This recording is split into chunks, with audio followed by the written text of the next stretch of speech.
Maintenant, la nausée et le vomissement ont certainement un impact très négatif sur les activités quotidiennes et on sait que ça mine beaucoup le sens de bien-être.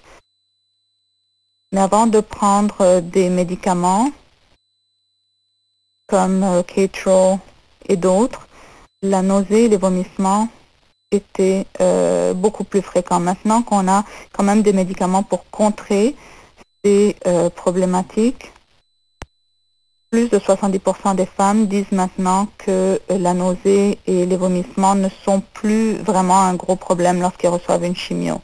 Mais le nouveau problème, par contre, qui émerge, c'est celui de la constipation qui semble affecter 21% des femmes qui prennent du Zofran et des bloquants.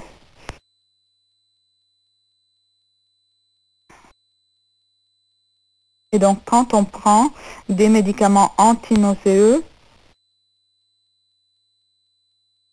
c'est très important pour essayer de prévenir la constipation, pour que ça évite de devenir un problème. Il est important aussi de prendre des médicaments comme par exemple les laxatifs émollients. Alors, je vais revenir un peu en arrière et parler un peu de la nausée et du vomissement lié à la chimio. Certains des médicaments qu'on utilise pour soigner le cancer des ovaires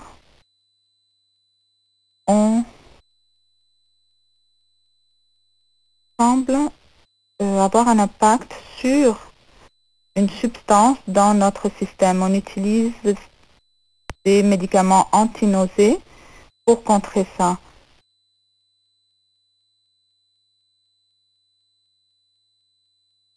Et plusieurs études montrent que le fait de prendre ces médicaments réduit les stéroïdes. Et d'autre part, il faut essayer de réduire aussi les réactions à d'autres médicaments. Médicaments qu'on utilise comme anti-nausées. Maintenant, beaucoup des agences qui gèrent les problématiques de cancer ont formaté des feuilles d'information pour les patients. Maintenant, je sais qu'en Ontario, il y a des feuilles d'information disponibles aux différentes agences dans le domaine qui essayent donc de donner de l'information sur les effets secondaires de la chimio, et notamment on parle de la constipation. Il y a certainement des ressources que vous pourriez obtenir à travers vos propres centres de gestion des cancers ou à travers vos médecins ou infirmières. Donc, ce ne sont certainement le vomissement et les nausées sont certainement des signes qui peuvent découler de traitements de chimio. La nausée et le vomissement sont souvent des complications de la chimio. La constipation, par contre, semble être la conséquence de la prise de médicaments antinauséeux chez des femmes qui sont soumises à la chimio. La diarrhée est également un autre symptôme qui peut apparaître. Et vous devez savoir qu'il y a des feuilles d'information pour les patients qui sont disponibles pour pouvoir gérer des problématiques de constipation. Et ça, vous pouvez les obtenir à travers, comme je vous disais, les infirmières ou le personnel médical de vos centres. Merci beaucoup.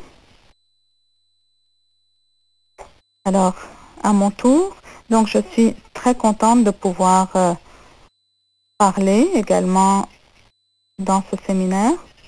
Alors, quant à moi, je vais vous parler un petit peu d'une autre thématique.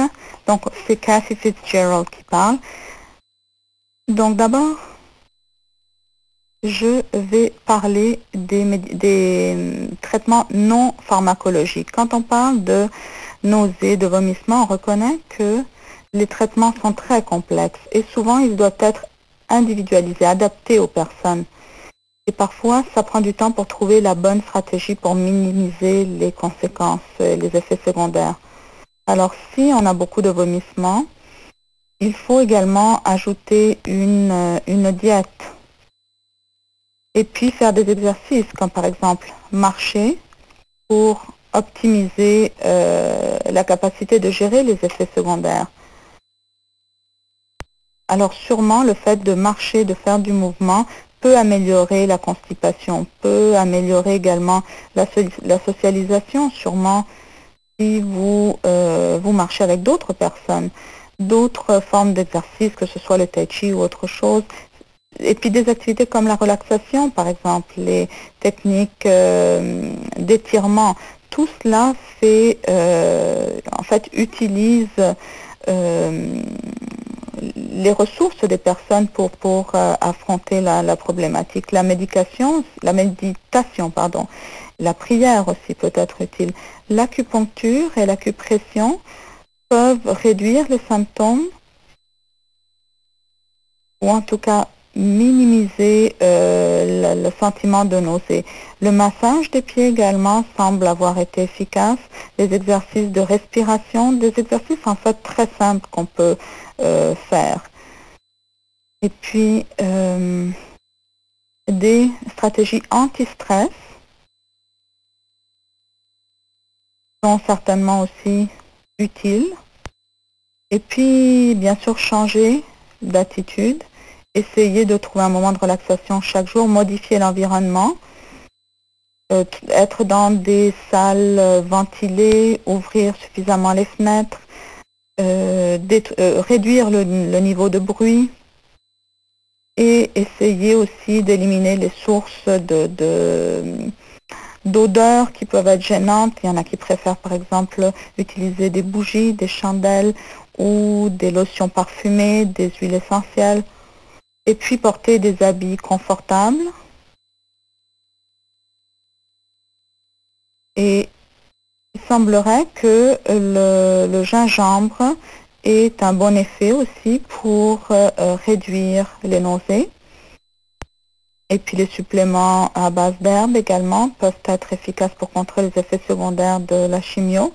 Donc je recommanderais sûrement ce genre d'alternative à la médecine traditionnelle. Et puis, une bonne hygiène orale est certainement utile, comme se laver les dents régulièrement. Utiliser des systèmes des lotions de rincement pourrait également aider. Et puis, peut-être aussi considérer des changements au niveau des diètes, parce que par contre, il faudrait individualiser ça parce que certaines recommandations ne s'appliquent pas à toutes les personnes. Il faut faire ça sur mesure. Et puis, manger de façon fréquente, mais des petites quantités pour essayer de ne pas se sentir comme dépassé par le volume d'aliments. Essayer aussi de séparer quand on mange les aliments solides et les liquides. Et puis, remplacer les fluides par des popsicles, par exemple, ou du Gatorade, ou des barres de yogourt, par exemple. Éviter de s'allonger dans les 30 minutes après avoir mangé. Et puis, peut-être modifier un peu la diète aussi. Par exemple, les quantités de protéines que l'on prend dans la diète, éviter tous les aliments trop gras, essayer d'avoir toujours à portée de main des collations et en fait essayer de peut-être rendre ces aliments-là plus attrayants par la présentation dans l'assiette par exemple. Et